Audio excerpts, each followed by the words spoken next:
Okay, so you're turning 65, let's say in the next 12 months, and you're looking at getting into the Medicare maze. Or you're still working, you're past age 65, but you're going to retire sometime in the next 12 months.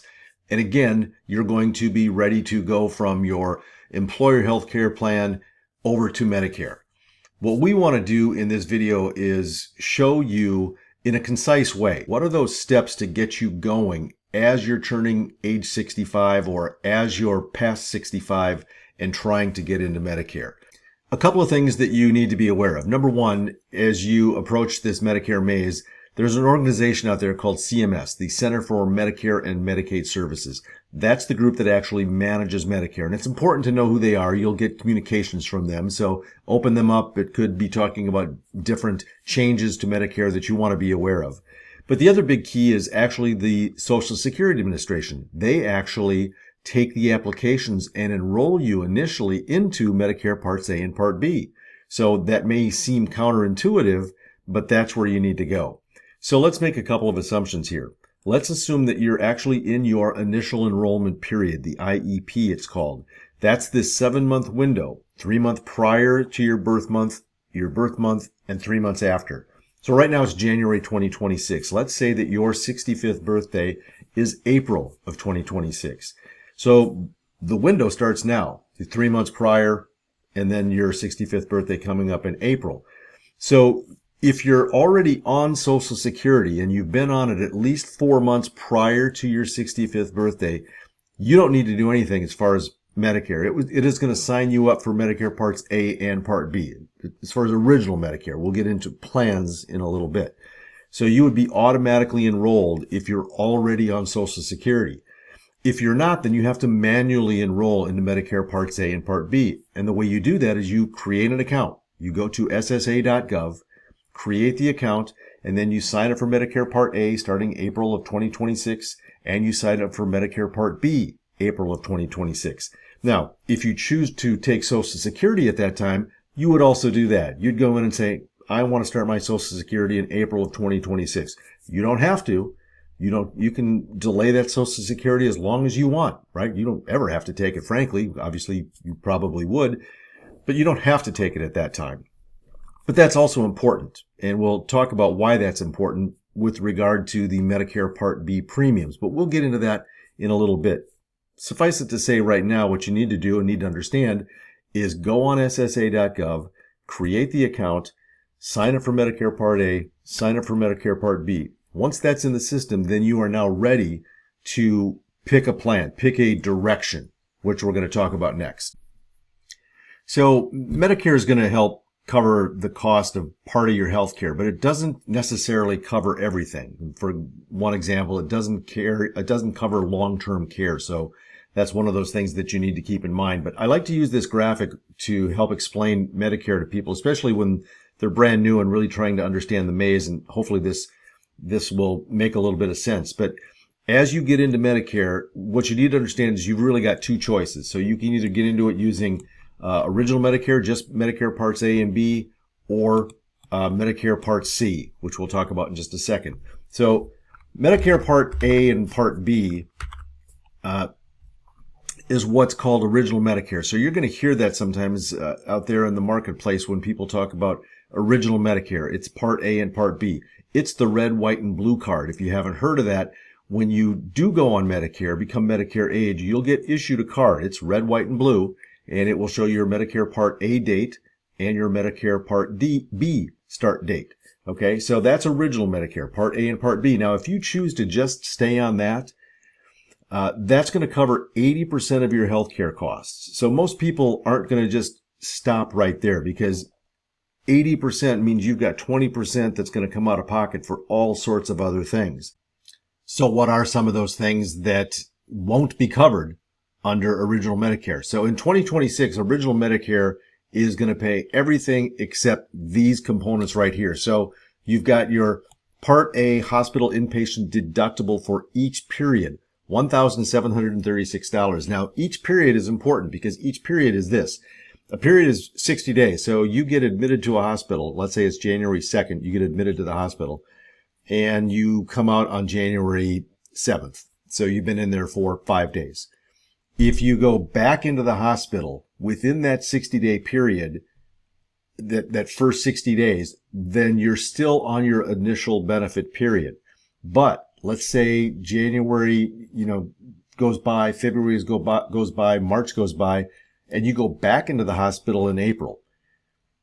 61 days after you've been released from the hospital starts a new benefit period. So if you go back in the hospital in April, you're past that 61 days and you will incur another $1,736 in expenses for your Part A deductible. You'll also have hospitalization that you could be subject to. So days 61 through 90, $434 per day of each benefit period. Days 91 and beyond, $868, basically double, for each day after, or for each benefit period. Skilled nursing facility, going to be subject to a co-insurance benefit every day for each benefit period of $217. And then, of course, you've got the Part B deductible. The Part B deductible in 2026 is $283. Now, that's something, if you're under original Medicare, that you're not going to be able to avoid. But if you're on a Medicare supplement plan, that would be the only thing you pay. But we're going to talk about that in a minute, about how you avoid all of these charges. So you've got a couple of options. Now, if you're going to stay with original Medicare, Part A and Part B, then what you can do is you can add the Medicare Part D, which is the prescription drug coverage, and you can also add supplemental coverage. Now, these are those alphabet plans. Maybe you've heard of them. Start with letter A, B, C, D, F, G, K, L, M, and N. A lot of different options that you've got, and we'll talk about those specifically in another video. We're just going to talk about supplemental coverage in general today.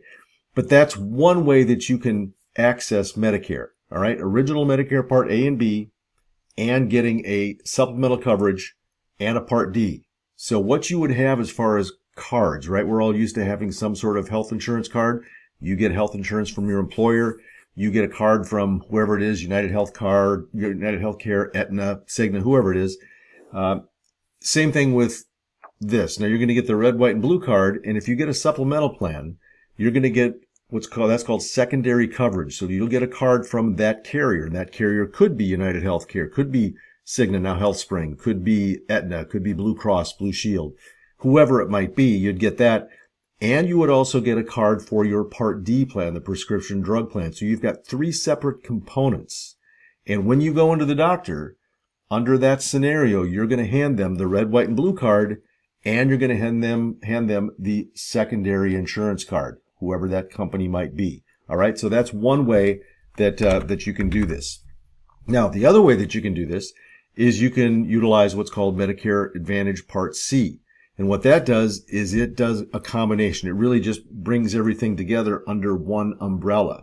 So it has Part A in it, has Part B in it. Most plans are going to include Part D, and then there's extra benefits involved, which we'll talk about in just a little bit. So that's the second component. So remember, you had the original Part A and Part B, and then you could get the Part D standalone, and you could get the supplemental coverage, or you can get Medicare Advantage, which puts them all together. Part A, Part B, Part D, and the extra benefits.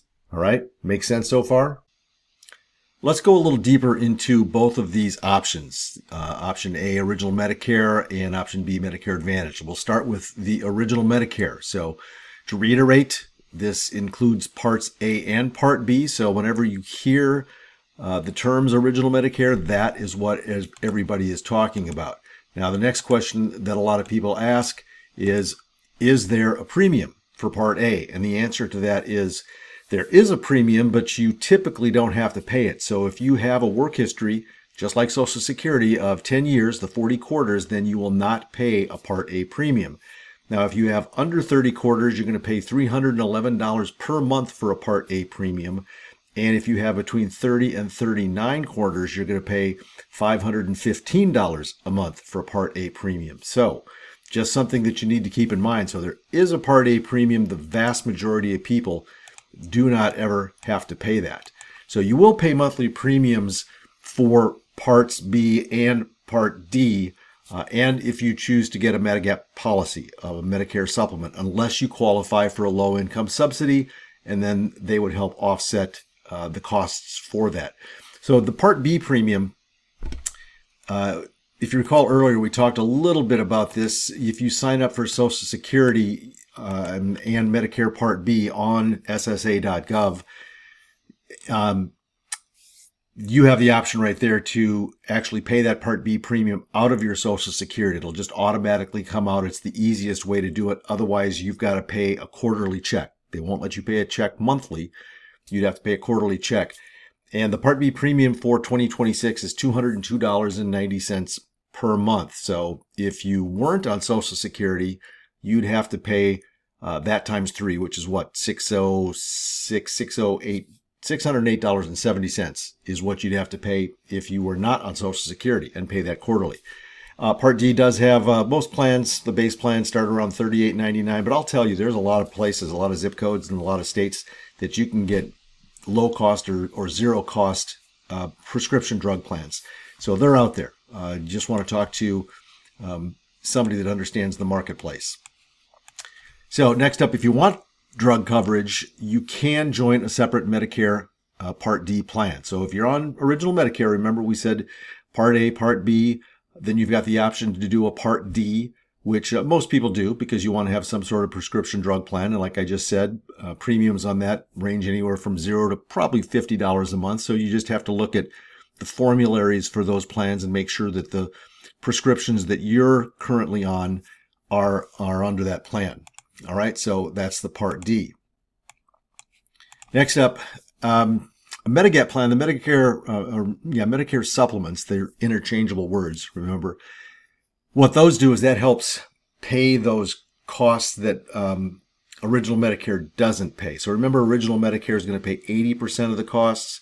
The other 20% are going to be covered by a Medicare Supplement policy, a Medigap policy, depending on which one you get. Now, the most popular plans are a Plan G and a Plan N. We're not going to walk through those specifically right now, but what I can tell you, what you should know, is a Plan G is going to cover everything except the Part B deductible. So 80% would be covered by the original Medicare, and then 20% would be covered by a Medicare supplement. So you pay the premium, but you don't have to deal with an insurance company, really, frankly, ever again. It's what I have. I really actually enjoy it quite a bit. Never have to deal with an insurance company, sending me letters saying you owe, $10, $20, $200, whatever it might be. So if you can afford a Medicare supplement plan, I highly recommend taking a good, strong look at those, because they can make your life very simple from that perspective. The other thing about a Medigap plan, Medicare supplement, is that there are no networks. So this is the other beauty of these plans. No networks. So that means you can go to any doctor, any hospital, any facility in the country, as long as they accept Medicare. And the latest stats, I want to say, are well over 95% of all of those do accept Medicare. You just have to be cognizant of the fact that maybe somebody doesn't accept Medicare. If they don't, then you could be subject to some costs that they're not aware of. So just ask. But if you're going to your regular primary care physician, your regular specialist, things like that, and you already know, then you're covered. But again, that's another one of the beauties of the Medigap Medicare supplement policies: no networks. Next. So the Part B late enrollment penalty. This is a scenario here would be is that you are eligible for Part B, and you choose not to take it. Now, not because you're working, because if you're working and you're on a group health plan, you can delay Part B. You don't have to take it right at 65. But if you are eligible, you're not on a group health plan, and you don't take the Part B, and then you go back and get it later, maybe you do it a year down the road or 2 years down the road, that penalty is going to go up 10% for each 12-month period that you were eligible for it and didn't buy it, didn't pay for it. So if you think, and by the way, this is for life. So that 10% forever, 10% for each 12-month period. So it's 2 12-month periods. We're talking 20% added on to that current $202.90.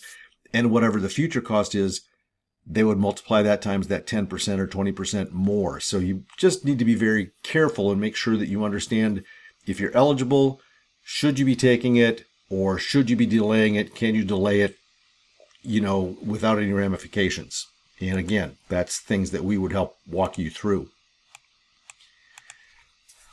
Just talked about that. So if you continue to work. And then lastly, the Part D late enrollment penalty. That's another potential. If you're eligible for Part D and you didn't take it and you didn't have what's called creditable coverage within 63 days of the time that you decide to take it, then you're going to be subject to a Part D late enrollment penalty. And that is 1% of the national base beneficiary premium. And that's multiplied by the number of months you were eligible but didn't take a Medicare Part D plan. Okay, so I want to say in 2026, the base plan is somewhere in the $35 area. I don't have that exact number. Be happy to get it for you. But it's not a big number, but you'd multiply that times 1% and by the number of months you were eligible. So you'd have to pay that additionally for that Part D premium. All right, so that's the original Medicare Part A, Part B. Let's talk about the Medicare Part C.